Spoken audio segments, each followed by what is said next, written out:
અત્યારે જાઓ નારિયેરી લઈ આવો, જાઓ વાવો, ચલો એક એક લઈ આવવાની હો નારિયેરી. જો દોડી દોડીને રાહિલ નારિયેરી એક જ લઈ આવજે પહેલાં. બસ જો રાહિલ નારિયેરી વાવી રહ્યો છે. એને ટ્રેનિંગ પૂરી આપી દીધી છે કે કેમ નારિયેરી વવાય. જુઓ હા કઈ રીતે વવાય. જુઓ જી આ ખાડો છે, આમાં નાખશે રાહિલ. જો નાખી દીધી. ઊભા રહેજો ઊભા રહેજો ઊભા રહેજો. હું થોડીક મદદ કરવી પડશે કારણ કે સીધું પકડી રાખવું પડે. ઊભો રહે ઊભો રહે.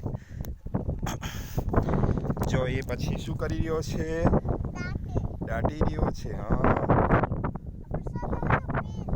જો આ નારિયેરી 4.5 વર્ષના છોકરાએ જે વાવે. નારિયેરી વાવવાથી શું થાય? તાકાત મળે અને આપણે નારિયેળ પાણી પીવા મળે. શું મળે? અને વરસાદ આવે નારિયેરી વાવીએ તો, ઝાડવા વાવીએ તો, વૃક્ષ વાવીએ તો.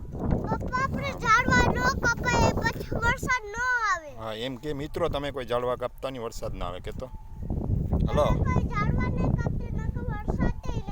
હા તો હાલો પાછું બીજું ઝાડવું લઈ આવો. જો બીજું જાય છે રાહિલ લેવા, જો ગયો છે અને બીજી નારિયેરી વાવવા જઈ રહ્યો છે. ચલો ચલો એક નારિયેરી લઈ આવો છે.